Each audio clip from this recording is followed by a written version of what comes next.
Do you ever see something and wonder, can I make that?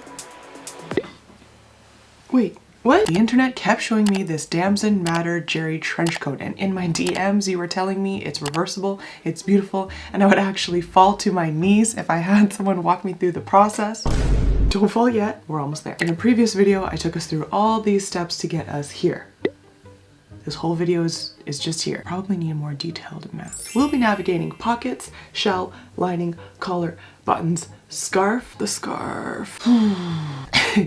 Well, let's start with a moment of pure joy where we left off, recreating these pockets without an embroidery machine.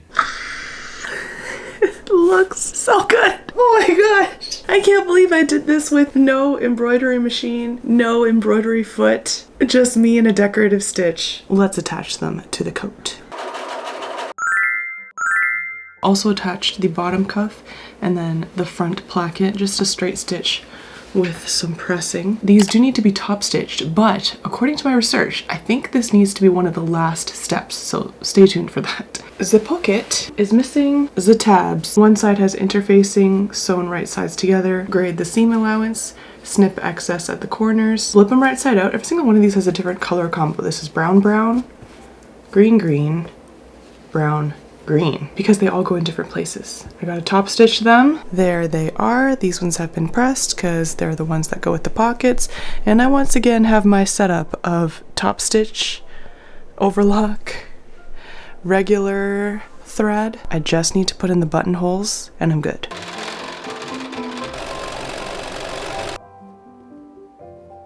The last step with these pockets was getting the tab centered and top stitched to the jacket fronts, and with that I moved on to step 2, putting together the brown shell layer. I spent all of yesterday between these 4 stations overlocking, sewing, pressing, top stitching, and that got me here with the plaid layer, 2 rows of top stitching for that flat felled seam. Ooh, I was trying so hard to have it look expensive and have things align. Ayy. The back is also symmetrical. But I just noticed I still have some oversight. I don't think I planned this, but it lines up perfectly. And then here, it does not. If I had more fabric, I could have found the perfect spot for every pattern piece so that like even the side seam here could have lined up as well. And that's something you'll typically notice between fast fashion and luxury apparel. If you're sewing fast, if you're trying to reduce waste as much as possible, you can't guarantee that things are gonna line up. And of all fabrics, a checked grid fabric is your enemy for that. And then in luxury sewing, you're paying for the extra time they took to get all the pattern pieces in the right place and the extra fabric it might have taken to get everything perfectly. You guys saw from when I cut this, I think I hit a happy medium. Like I feel like I could not have used my fabric more efficiently, so I'm still okay with this. Wow. I have decided, because I don't want things to be too bulky, I'm just gonna do pockets on the brown layer. So I've got this one pinned right here, right sides together,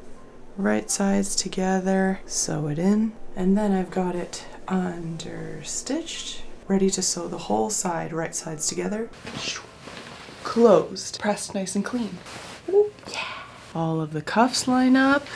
Hey, on the side as well. Woo! Got my little pocket tab. Gonna save the buttons for the end. Somewhere during all this, I felt like there was no end in sight, but now, think about the part where I bag the lining. That feels like we're getting close. I went over this in part 1, but bagging the lining is one of those magical sewing techniques where you blindly follow the instructions and somehow at the end you've closed off all the raw edges. Last time I flipped through a hole in the sleeve. This time I'm gonna flip through the collar being open. This is too topsy-turvy. I can't tell if that's gonna work.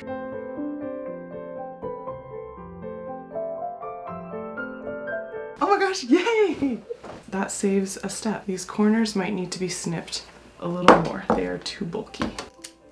There's an actual tool you should be using to push out the corners. I guess I'm just not always jumping at the opportunity to buy a new contraption. It's pretty sharp, right? I mean, the longer this works for me, the less likely I am to be buying a specialized tool. All of these edges are pretty bubbly looking at the moment. So we gotta press those.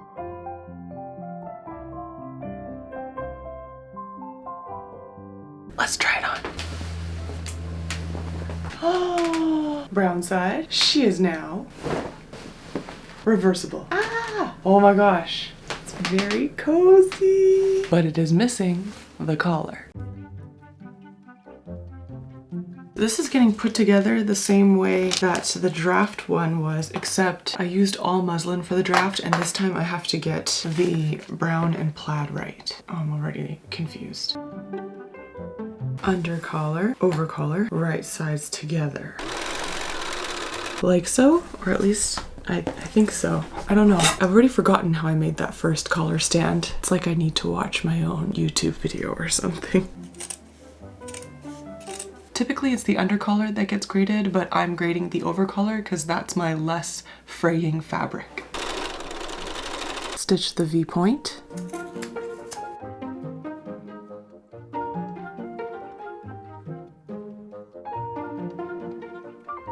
One half done. Oh wait, oh, forgot. I was supposed to put this inside.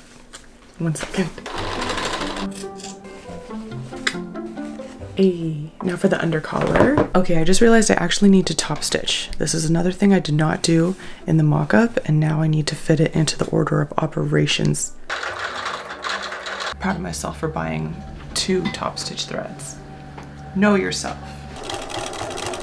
So it's top stitch on both sides, but when I switched the thread, I should have been paying attention to the tension. Definitely improved it near the end, but over here you can see things are a little wonky, so I think I'm gonna redo this. I also am not happy with how this corner went.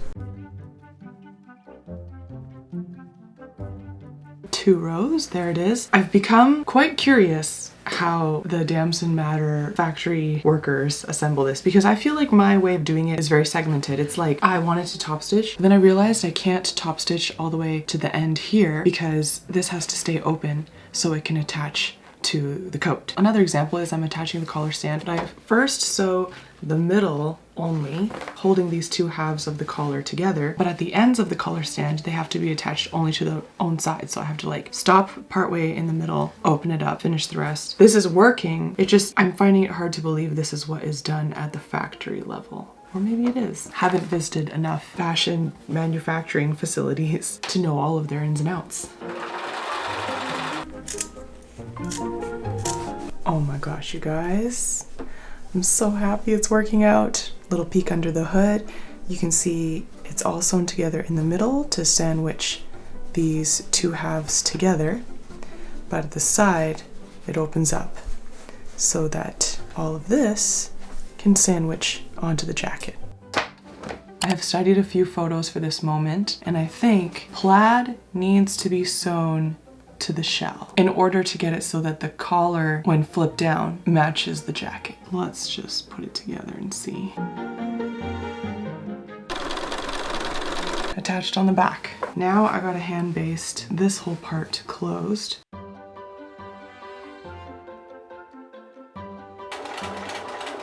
Time to find out if my basting was all worth it. So the plaid side is the side I look at while sewing, and so all of that should be clean, but then we gotta flip it over and inspect if we're all lined. Oh no! Over here, a little off track. Right here you can see the stitch lost its way a little bit. I think I can fix that pretty easily. You guys, I'm getting to know myself, but I do not yet know myself enough.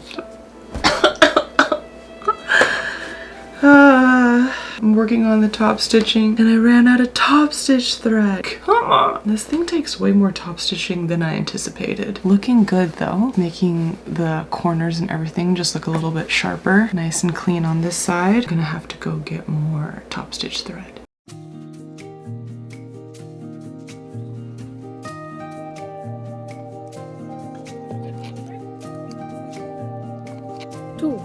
Two new ones, yeah. You know that meme? You like put your foot out the door and it's like cha-ching, cha-ching, cha-ching. This became one of those trips. I made a couple of stops. My best friend's expecting a baby coming October. We ran out of boxed generic cards, so I got a new set. I just ran out of my vitamin C, so picked up a new one from The Ordinary, and they were so nice. They threw in the niacinamide face and body emulsion as well. For a kid's birthday party that's coming up, I got the Crocodile Dentist toy, an icon. a classic. Oh my gosh, these two books. I'm such a sucker for this. But also birthday gifts for other kids. Cook in a Book Pizza. Every page is a new step in the cooking process as a pour in the salt. Stirring. Who designed this? The dough is squishy. Set the oven. So this is a little interactive book as a birthday gift for a kid. And then this one also stood out to me. It's like a cash register, and on every page like this till slides out. You can put some candy on a scale. You can swipe the credit card. Oh my gosh, this sparks so much joy. The temptation to buy it all for my kids, but instead I'll just get it for other kids' birthday parties. And the thread, as you saw, responsible. 2, which would bring us to 4 if I use up all of them. Definitely something I should keep in mind if I have another jacket project. Hopefully I can calibrate correctly in my mind how much top stitch thread I need from this experience. Oh, sorry, here.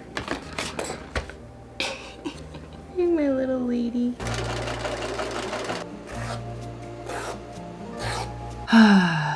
I'm feeling low today. I'd love to be like on fire the whole project, but that's just not realistic. This has taken me much longer than I thought, and yeah, I don't understand how I think I will finish today, and I'm just really not feeling it at all. Let's shift gears and finally discuss the scarf. Judging by the images I could find, I took a bunch of measurements. This was a lot of guesswork. You'll notice from the images it goes about halfway down the back, how far it goes in the front, how far it seems to go off the shoulder. The best thing about this scarf is that it's plaid, which gave me a lot of clues on the actual shape because the plaid is kind of like this grid I can follow. For example, I thought that the V had a narrow spread at first, but then once I looked at the print, I realized that it actually splays out to a wider V. This TikTok also got replayed a lot. I got to see the scarf in motion. I did a first draft. It was a little bit small, so I have expanded it. I also noticed something interesting. They changed the scarf. The old version had the solid wrapping around. The new version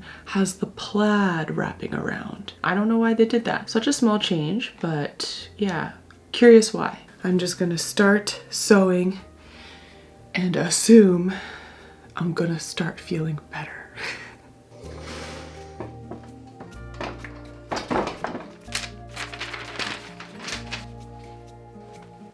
Oh dear.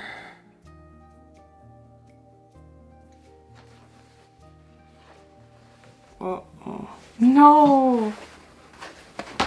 I cut them out wrong.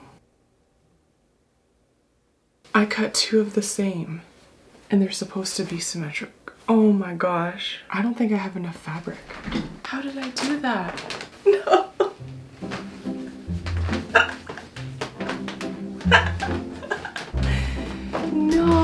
No!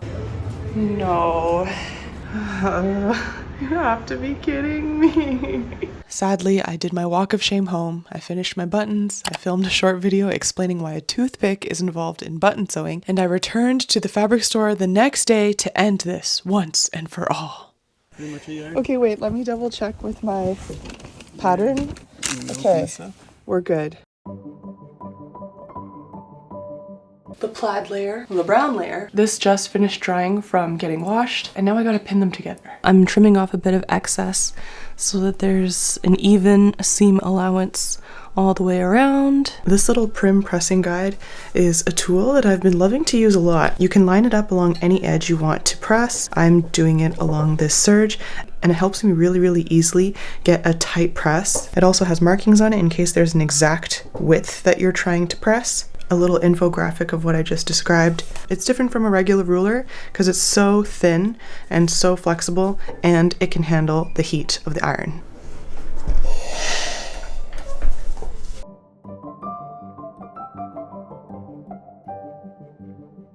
I just started this stitch. It looks fine on this side, but on this side, I hate it. I think I'm going to put these two together a different way.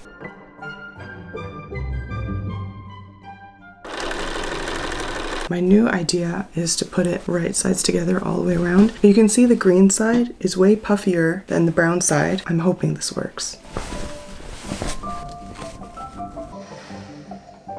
It worked. Oh my gosh. Fully wrapped around. I have these corners to deal with, this bottom corner to clean up. There is also the gap where I flipped this. You guys, I'm so overwhelmed. I'm cleaning up my threads. That was the last stitch. I could cry. I'm so tired. Let's put it together. Okay. Here it is with the top stitch. Did a stitch in the ditch, so can't even see it from the other end. And then I closed off that opening by hand. Don't remember where that even was. I've got a buttonhole here so it can be secured to the coat. Now that the scarf is done, I do have some thoughts, reflections. But first, finally, here it is all together.